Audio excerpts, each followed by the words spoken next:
saya mau cerita nih Pak. Jadi pada waktu itu Paling kesal, paling marah kepada pengusaha yang masih punya hobi nahan ijazah pegawainya.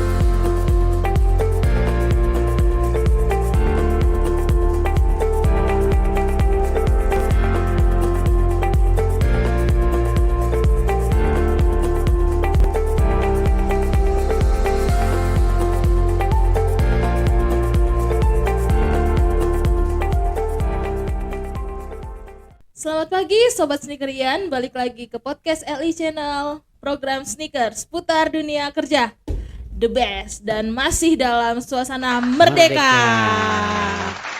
Oke, pada episode kali ini kita akan melanjutkan nih pembicaraan kita yang kemarin terkait kemerdekaan untuk para pekerja. Nah, tapi sebelum itu kita dapat kiriman lagi nih dari Kindi, dari sobat sneakerian kita yang ada di rumahnya mungkin sekarang ya. Nah, kita dikirimin banyak banget nih, ada 6 varian dan mungkin aku akan nyobain satu varian yaitu varian coconut milk.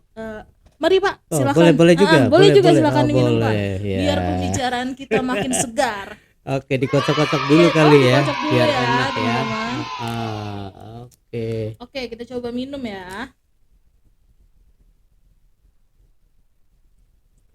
Waduh, Wah, nikmat banget nih. langsung Ini, seger ini ya. baru merdeka namanya nih. Merdeka, benar-benar Pak. Nah, untuk teman-teman yang penasaran apa sih Kindi ini, nanti kita akan masukin Instagram dari si Kindi ini ke description di bawah, atau teman-teman bisa lihat di teks yang berjalan di bawah ini. Nah, kalian pasti kaget kan kenapa aku di sini. Jadi perkenalkan, aku Ingrid, dan pada episode kali ini aku mau curhat nih teman-teman. Curhatnya ini tentang masih berhubungan dengan episode kita yang kemarin, yaitu tentang kemerdekaan kepada para buruh. Nah, bersama dengan kita di sini ada Bapak Kadik Trianto. Oke, jadi gini Pak, kan sebenarnya para pekerja ini kan mempunyai hak dan kewajiban serta kemerdekaannya mereka masing-masing. Ya. Dan bagaimana cara mereka memaknainya sesuai dengan episode kita yang sebelumnya. Nah, jadi saya mau cerita nih Pak. Jadi pada waktu itu menurut saya sih Tapi curhatannya nggak pakai nangis ya? enggak, sudah tegar. Ya, sudah tegar. Berarti sudah merdeka dong. Sudah merdeka, benar. Nah, Oke. jadi menurut saya dan berdasarkan isu-isu belakangan ini, sebenarnya boleh nggak sih Pak kalau kantor atau suatu perusahaan ini ngambil atau bukan ngambil ya, menahan ijazah daripada karyawannya yang bekerja di perusahaan mereka selama periode waktu tertentu. Ya. Karena pengalaman saya pada waktu itu saya pernah bekerja. Jadi pada awal bekerja selama 1 tahun sebagai pegawai kontrak, Ya. di situ ijazah saya harus ditahan gitu Pak.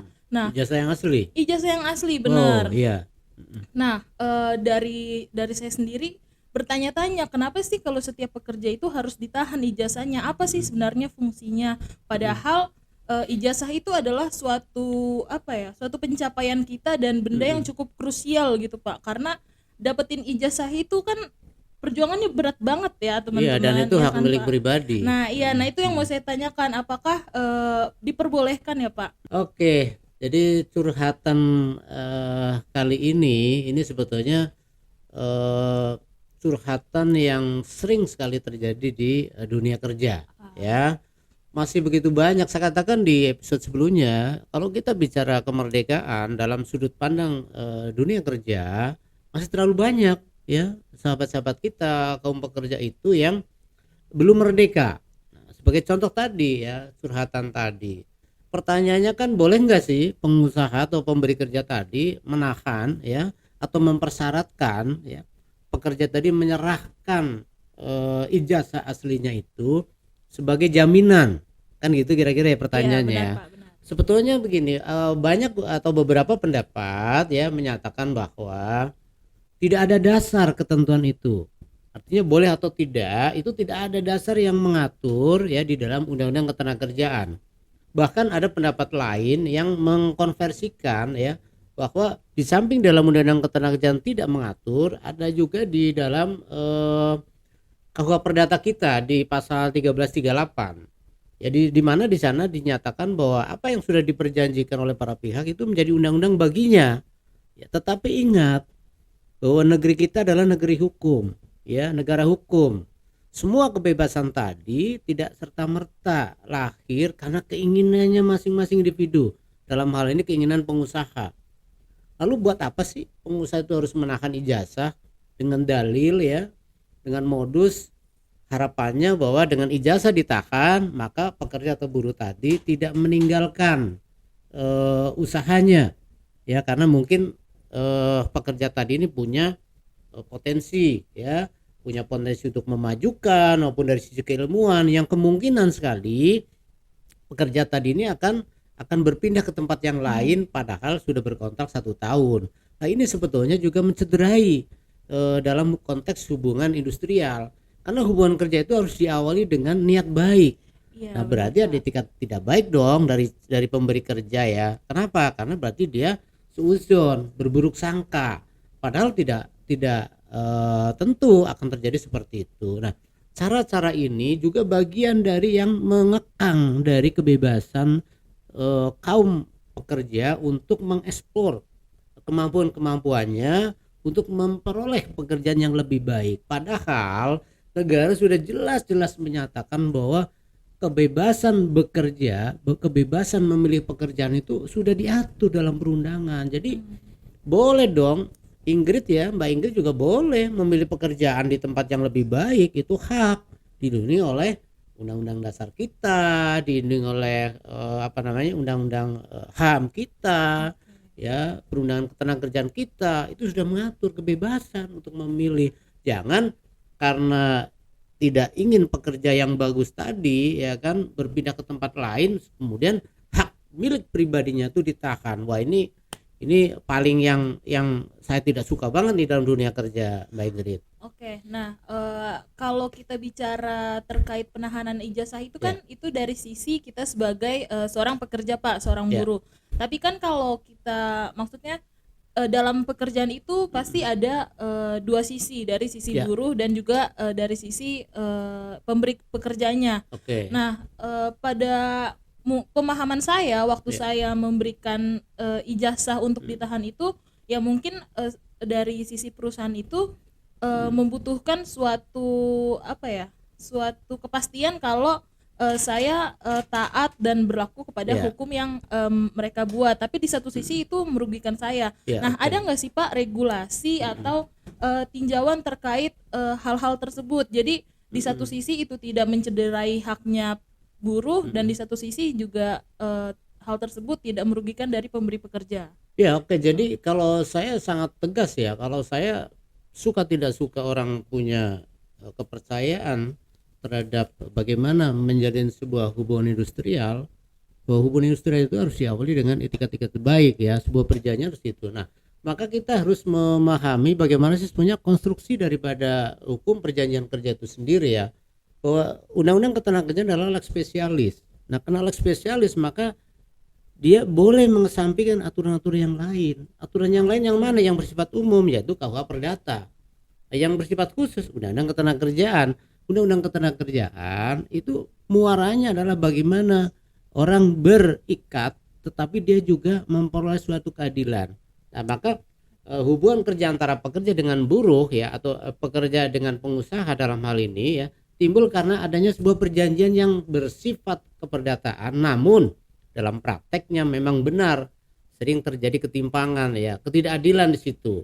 Nah, oleh karena itu negara, sekali lagi, negara tetap hadir memberikan perlindungan dalam bentuk pengawalan dan pengakuan terhadap perjanjian kerja yang tadi isinya sudah mewakili keadilan atau belum. Nah, untuk menjaga keseimbangan dan kepentingan dari para pihak, maka pemerintah, ya, negara menyusun, ya, sebuah produk-produk perundangan lah. Karena menyusun produk perundangan ini berangkatnya dari pemerintah, maka disitulah yang disebut dengan hadirnya negara. Nah, perbuatan administrasi negara dalam fungsinya antara lain sebagai stabilisator, kemudian sebagai dinamisator, ya, dalam pelaksanaan hubungan kerja tadi. Jadi pemerintah terus mengontrol, ya. Tetapi lagi-lagi, ya, buruh atau pekerja juga kadang-kadang yang penting saya bekerja Pak, ya walaupun hak milik pribadinya itu diambil, dia berpikiran yang penting saat ini saya bekerja. Tetapi jangan lupa bahwa selama hak milik pribadi itu diambil, maka itu berarti hubungan kerjanya sudah mencederai yang namanya hak asasi manusia. Nah, ini sebenarnya saya punya pertanyaan sih Pak. Ya, Jadi kalau melihat kondisi yang ada pada saat ini kan, eh, masih banyak tuh sistem yang memberlakukan kalau pemberi kerja itu menahan ya, ijazah dari penerima ya, kerja. Nah, bisa nggak misalkan nanti saya ngelamar nih Pak, ya. terus ternyata salah satu syaratnya biar saya diterima lah istilahnya, pada saat diterima nanti saya harus menahankan ijazah gitu. Bisa nggak saya kasih narasi kalau saya nggak mau tapi tanpa jadi saya nggak mau ngasih tapi tetap bisa bekerja di situ, kira-kira itu memungkinkan nggak ya Pak untuk situasi dan kondisi pada saat ini gitu? Harusnya sangat memungkinkan. Kan orang memilih pekerja atau calon pekerjaannya itu kan bukan karena ijazahnya. Iya benar. Ya, saya sebagai pengusaha misalnya, saya memilih Mbak Ingrid sebagai calon pekerja saya, itu kan bukan karena ijazahnya semata, tetapi karena kemampuannya, karena pengalamannya gitu ya di dalam dunia kerja. Kalau hanya disandang pada ijazah, maka orang yang punya ijazah seperti saya misalnya, ya S3, saya mungkin bisa bekerja yang lebih tinggi lagi. Itu kan keinginan saya, kemerdekaan saya. Tetapi lagi-lagi kan ada batasannya. Nah, di dalam hubungan kerja itu kan harus dilandasi kepada tadi ya, keikhlasan, ya niat-niat yang baik ya kan. Sehingga ada hubungan yang harmonis setelah terjadi perikatan. Juga di dalam perikatan tadi harus melahirkan sebuah nilai-nilai keadilan. Keadilan bagi para pihak ya. Jangan keadilan itu ya kan dilihat oleh salah satu pihak saja, misalnya pengusaha merasa bahwa itu hak saya untuk menahan ijazah seseorang ya. Tetapi jangan lupa bahwa ijazah adalah hak milik pribadi. Selama itu masuk dalam kategori hak milik pribadi, maka siapapun tidak boleh mengambil hak tadi. Begitu hak itu diambil, maka itu sebuah catatan, sebuah riwayat, sebuah peristiwa ya adanya indikasi pelanggaran hak asasi manusia. Oke, berarti berdasarkan apa yang Pak Kadik bilang, saat nanti pekerja melamar pekerjaan dan ternyata pemberi kerja minta ijazah ditahan, kita bisa berargumen ya iya, Pak? harus Bisa berargumen ya, gitu. tapi lagi-lagi bargaining position kita buruh itu kan di posisi yang nilai tawarnya kan Iya, di benar, bawah di ya, bawah. sehingga ya mesti nurut, apalagi saat sekarang nyari kerja susah, ya sudahlah nggak apa-apa. Tetapi di dalam perjalanan kontrak ternyata apalagi sekarang kaum milenial ya itu kan canggih-canggih tuh, saya akui bener ya. Hari ini bekerja di PTA, pada saat dia sedang bekerja dia buka tuh informasi lowongan di tempat lain, ternyata itu lebih menjanjikan, lebih sesuai dengan apa namanya keilmuannya. Boleh nggak pindah? Boleh, karena di dalam undang-undang jelas di situ ya, kebebasan memilih pekerjaan dalam konsideran Undang-Undang 13 2003 tentang ketenagakerjaan itu dimuat di situ. Bebas, sebebas-bebasnya, merdeka untuk memilih pekerjaan yang dia sukai, ya kan? Sesuai dengan apa? Dengan keilmuannya, mungkin dengan pengetahuannya, dengan ijazah yang dia milikinya gitu. Nah, sehingga tidak benar sebetulnya kalau di dalam hubungan kerja atau perjanjian kerja itu selalu mempersyaratkan adanya penyerahan ijazah. Buat apa sebetulnya pengusaha sih? Kalau hanya indikatornya agar misalnya Mbak Ingrid tidak pindah ke tempat lain selama berkontrak, itu kan indikator yang apa ya, suzon lah kalau bahasa saya ya. Berarti ada etika tidak baik. Harusnya percaya saja, kan ada namanya mekanisme pada waktu wawancara ya kan sudah bisa ditangkap, oh ini tipikalnya orang berpindah-pindah, ya jangan diterima kan gitu lah. Buat apa ada masa-masa yang namanya masa percobaan untuk yang mau diangkat sebagai karyawan tetap ya. Tapi kalau dalam perjanjian kerja waktu tertentu memang tidak boleh ada masa percobaan ya, seperti itu. Jadi buruh tetap, apapun ceritanya di negeri ini saat ini menurut saya belum seluruhnya merdeka. Baru soal berkontrak saja itu sudah dijajah kembali hak pribadinya. Nggak boleh ini sebenarnya terjadi nih. Sekarang sudah 76 tahun Indonesia merdeka, pengusaha harus kembali ke habitatnya. Jadilah pemberi-pemberi kerja yang mengedepankan nilai-nilai luhur Pancasila, nilai-nilai luhur kemerdekaan. Kita harus saling menghargai kemerdekaan anak bangsa yang lain. Oke, nah benar banget. Jadi baik penerima kerja dan pemberi kerja itu harus sama-sama menghormati kemerdekaan masing-masing ya Ya, Pak. betul. Dari pemberi kerja jangan mencederai haknya penerima kerja, dan penerima kerja juga bertanggung jawab nih dengan apa yang sudah dia kerjakan. Ya, ya. Nah, misalkan nih Pak, berdasarkan kasus yang ada nih, suatu perusahaan nih kalau dia sudah misal menahan ijazah pekerjanya, gimana kalau tiba-tiba ijazah dari pekerjanya itu entah hilang atau rusak pada saat di tangan si pemberi kerja ini? Apa sih kompensasi atau yang bisa kita dapatkan dari hal-hal tersebut seperti itu Pak? Nah, inilah kenapa saya katakan ya, saya selalu dari dulu ya di dunia kerja saya selalu paling kesal, paling marah kepada pengusaha yang masih punya hobi, ya kan, masih mempersyaratkan dalam perjanjian kerja itu menahan ijazah pegawainya. Kenapa?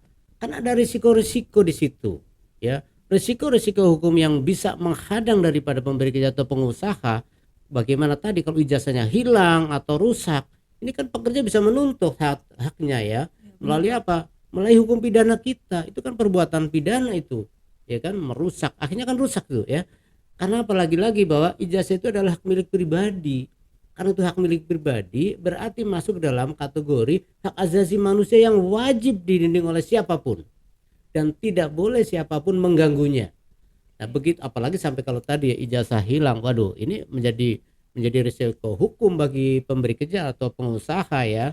Nah, jadi lagi-lagi bahwa hubungan kerja ini harus diawali dengan itikat yang baik oleh para pihak. Ya, pekerja juga jangan suka mencari-cari pekerjaan itu sebagai bagian alternatif atau ini mah batu loncatan saja. Itu juga nggak benar juga pekerja. Kalau sudah niat bekerja, maka berilah kepada pengusaha tadi, ya kan, melalui perikatan tadi, berilah seluruh kemampuan kita, eksplorlah seluruh kemampuan kita sehingga pengusaha senang, usahanya maju, nggak mungkin kita di PHK. Karena kehadiran pekerja tadi sudah menguntungkan bagi si pemberi kerja, Mbak Ingrid. Ya, ada risiko hukum di situ bagi pemberi kerja ya. Makanya jangan lagi-lagi menahan ijazah. Apalagi sekarang ya, aduan yang masuk ke kami itu ya, ke Dinas Tenaga Kerja, mungkin bukan hanya di DKI, di beberapa provinsi juga begitu. Ini dianggap sebagai hal yang lazim, yang wajar. Kalau itu sudah menahan ijazah, kemudian kalau dalam kontraknya belum habis, berpindah ke tempat lain, maka kena penalti. Kalau penaltinya sedikit 5 perak mungkin bisa dibayar. Sudah dia pekerja upahnya UMP tapi kena penaltinya sampai 50 juta. Itu kan namanya pengkangan ya. Itu berarti penjajahan di atas negeri yang merdeka ini. Nah, kadang ada beberapa kasus nih Pak. Jadi udah ditahan ijazahnya, Ya. kalau dia keluar sebelum masa kontraknya habis pun dia harus dikenakan penalti. Sebenarnya penalti ini tuh secara hukum dan undang-undang tuh diperbolehkan atau enggak ya Pak? Ya, penalti yang dimaksud dalam Undang-Undang Ketenagakerjaan terdahulu ya, itu kan sebetulnya barang siapa yang mengakhiri ya hubungan kerja dalam hubungan kerja waktu tertentu nih ya kita bicaranya, itu dia wajib mengganti ya kan, menyelesaikan hak yang belum dilalui. Kalau yang mengakhiri pengusaha, misalnya pada episode yang lalu kita sudah pernah bicara ya, misalnya migrate kontrak 12 bulan, baru 6 bulan misalnya itu sudah diberhentikan oleh pengusaha, maka yang 6 bulan berikutnya yang belum dijalani, Mbak Ingrid punya hak upah 6 bulan kali upah yang biasa diterima dalam 1 bulan. Kalau Mbak Ingrid yang mengakhiri, maka Mbak Ingrid juga begitu, harus membayar bulan yang belum dilalui kali upah yang biasa diterima kepada pengusaha. Tetapi dalam undang-undang yang baru ini, Undang-Undang Cipta Kerja, lebih melindungi. Mau pekerja yang mengakhiri, mau pengusaha yang mengakhiri, tetap saja pekerja itu memperoleh kompensasi. Ya, ini wujud, lagi-lagi wujud pembaruan perlindungan di bidang ketenagakerjaan. Tetapi kalau penalti yang dimaksud tadi adalah kaitannya dengan penahanan ijazah, untuk bisa mengambil ijazahnya kembali, hak pribadi yang tadi harus membayar ya sebuah nilai yang gila-gilaan, itu namanya pemerasan.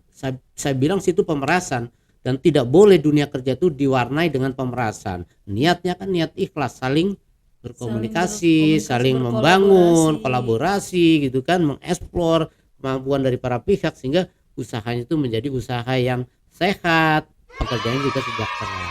Gitu Mbak Ingrid. Nah, jadi gitu ternyata teman-teman sneakerian. Jadi nggak hanya pekerja doang nih yang harus dilindungi haknya, tapi juga dari undang-undang juga melindungi haknya pemberi kerja. Tapi tetap kita harus menghormati masing-masing satu sama lain. Untuk kasus yang masih berjalan nih Pak sampai saat ini kan masih ada beberapa perusahaan atau pemberi kerja yang tetap menahan banyak ijazah. Dan banyak sekali nih. Ini belum merdeka nih, ya. Nah, belum merdeka. Itu gimana sih? Mungkin mereka nggak ngerti nih Pak untuk gimana sih solusinya. Mungkin pada saat ini mereka mengertinya hanya penahanan ijazah aja yang bisa mereka lakukan untuk istilahnya menahanlah si pekerja ini agar bekerja sesuai dengan kontrak dan hukum yang perjanjian yang sudah ditandatangani gitu. Tapi ada nggak sih Pak sebenarnya solusi lain selain penahanan ijazah? Jadi hal tersebut tidak merugikan pemberi kerja dan tidak mencederai haknya si penerima kerja. Kira-kira dari sisi perundang-undangan dan hukum yang berlaku saat ini itu sudah ada atau belum? Seperti itu Pak. Ya, jadi memang betul secara spesifik di dalam Undang-Undang Ketenagakerjaan itu tidak dimunculkan. Di dalam kontrak kerja juga tidak dimunculkan syarat-syarat tertentu atau larangan tertentu. Memang betul. Tetapi ya pemerintah, anak bangsa, pengusaha, pekerja juga harus membaca betul bahwa di dalam konsideran Undang-Undang Dasar negara kita, dalam konsideran Undang-Undang Ketenagakerjaan, di sana sudah muncul tuh bahwa syarat-syarat perjanjian kerja itu harus berkeadilan, ya, harus berkeadilan. Orang menahan itu kan memaksa kehendak, tidak adil dong. Nah, maka solusi yang solutifnya, ya, saya ingin memberikan tips-tips yang pertama ya untuk membuat pekerja atau buruh tuh tunduk pada kontrak kerja ya, tidak perlu pengusaha sebenarnya menahan ijazah. Kenapa?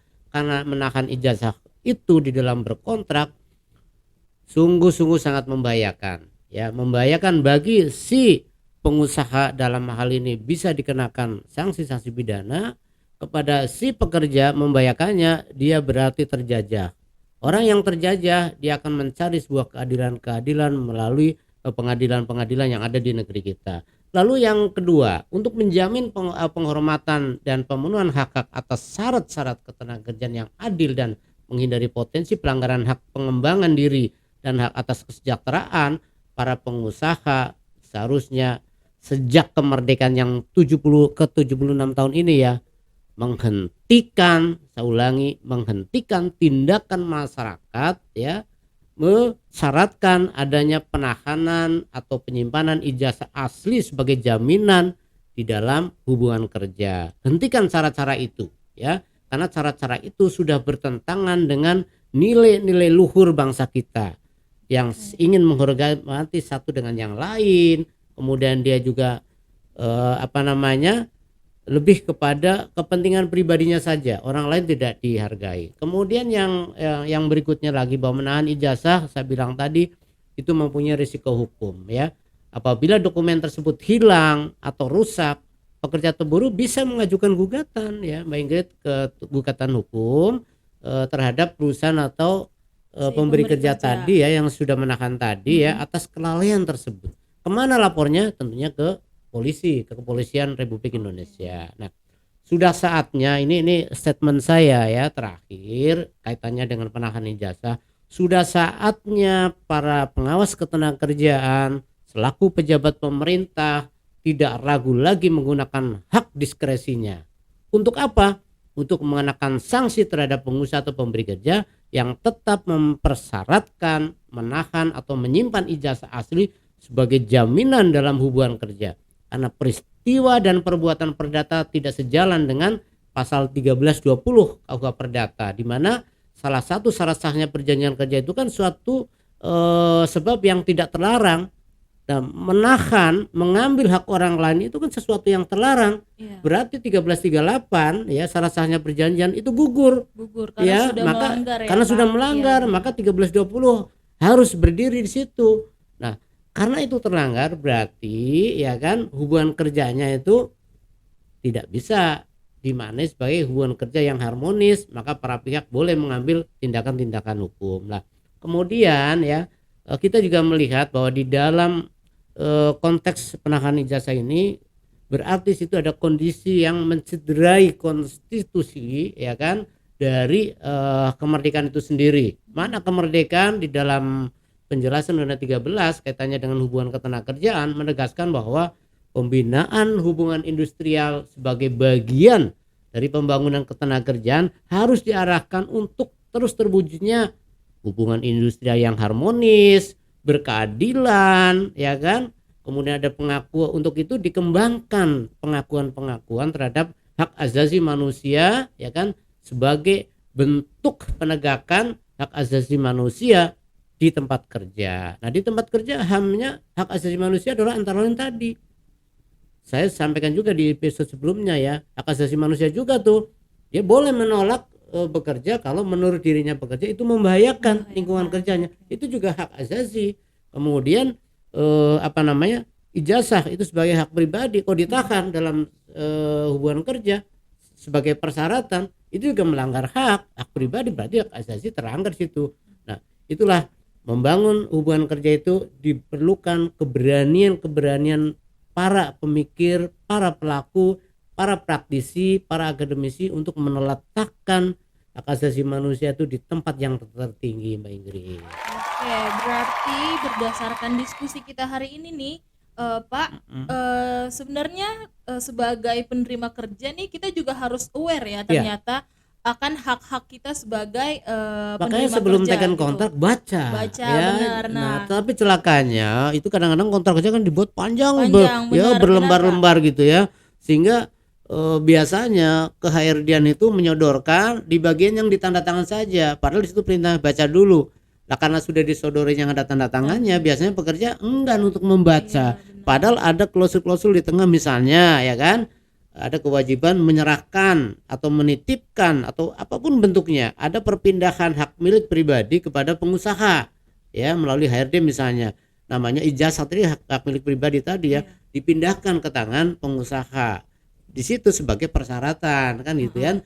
Terus ada klausul berikutnya dalam hal misalnya kan pekerja mengakhiri atau menyudahi ya hubungan kerja tadi sebelum waktunya, maka pekerja dikenakan penalti misalnya 50 juta untuk mengambil ijazah tadi. Nah, ini yang saya maksud ya kan. Ini sebuah pelanggaran-pelanggaran yang tidak boleh dan saat ini masih terus terjadi. Sampai saat ini masih banyak pengaduan-pengaduan. Ini yang mengadu pasti pekerja-pekerja yang tidak berkemampuan ya. Saya katakan tidak berkemampuan membayar penaltinya ya. Mungkin yang tidak melapor banyak sekali kondisi seperti ini. Nah, oleh karena itu di suasana kemerdekaan yang ke-76 tahun ini, saya ingin menghimbau, ingin mengajak kita semua anak bangsa ya, khususnya para pemberi kerja, pengusaha.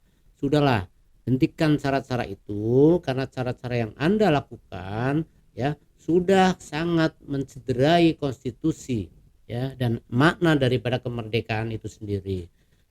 Pembinaan hubungan industrial sebagai bagian dari pembangunan ketenagakerjaan harus diarahkan untuk terus terwujudnya hubungan industrial yang harmonis.